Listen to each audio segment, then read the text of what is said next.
Just a couple of thoughts from here in Ukraine after having spent the last 2 weeks going back and forth between here and the border with Poland. Whether the Ukrainians can defeat Russia against what seemed like overwhelming odds is now really up to the West.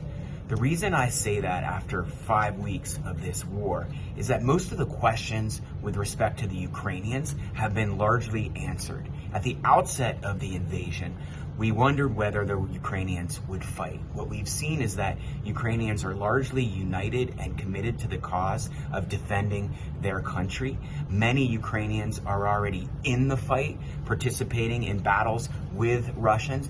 But more importantly, there are millions more Ukrainian men and women who are ready to join the fight. The only limiting factor really is whether they can get the training and whether they can get the defensive equipment and the weapons they need to be effective as fighters. This is in contrast to Russia, which is of course struggling with the more than 190,000 troops that they've already sent to Ukraine to get more recruits who can effectively fight. The other question with respect to the Ukrainians was how would their leadership do?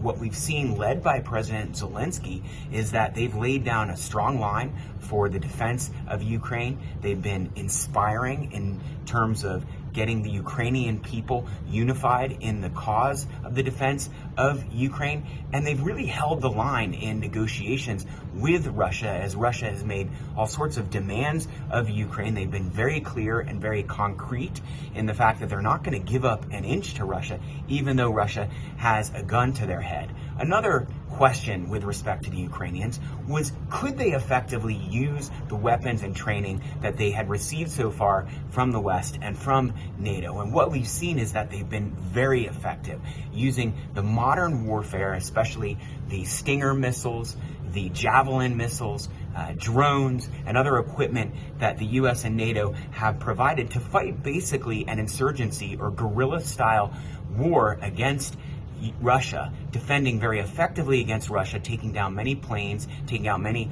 armored vehicles and tanks, and keeping their weapons and their battalions mobile, which has really confused Russia in the war effort. So with those things said, the reason that I say that it's now up to the West is because while the Ukrainians have been very effective, they are getting a depletion of the weapons that they very much need in order to sustain the resistance from the invasion by Russia. This means that they need to get more of those systems that I mentioned earlier, the Javelins and the Stinger missiles, but they also need bigger ticket items. They have some S-300s that have been very effective in the air defense of Ukraine. These are Russian-made anti-aircraft systems, but they need to get more of those in order to continue to contest the sky against Russia. And they also very much need more fighter jets. There's been the question of the MiGs that Poland has. The Ukrainian government tells me that Poland has told them that they are willing to give those MiGs, but Poland just wants to make sure that they are backfilled with other aircraft that they can use in their air force. The other thing that is a key variable here is what will happen in the negotiations between Russia and Ukraine. As has been reported in the media, there apparently has been some progress, but I think we have to be very wary of whether Russia and Putin are actually bargaining in good faith.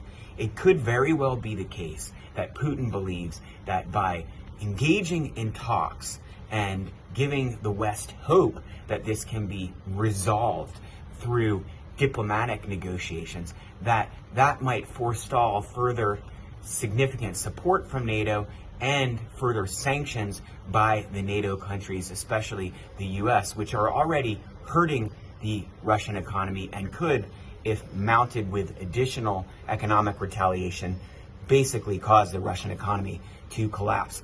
So Putin has in his own interest to make the US think that these negotiations could be successful while continuing to pursue his main objectives in Ukraine, which are to subjugate the Ukrainian people to Russia and to ensure that Ukraine will never be a well-functioning democracy on the border of Russia. So that's why I say this is really up to us. Will we continue to provide the necessary support that the Ukrainians need in order to resist Russia. That requires vigilance with respect to the sanctions, continuing to ratchet up those sanctions and other economic measures against Russia, and keeping the flow of weapons and defensive equipment that's coming from Poland and other countries on the border of Ukraine, from NATO countries, including the US, to Ukraine, because they very much need those. And the only thing ultimately that we know for sure could cause Putin to withdraw troops from Ukraine is if the force that he faces in Ukraine is so significant that he realizes he cannot be successful.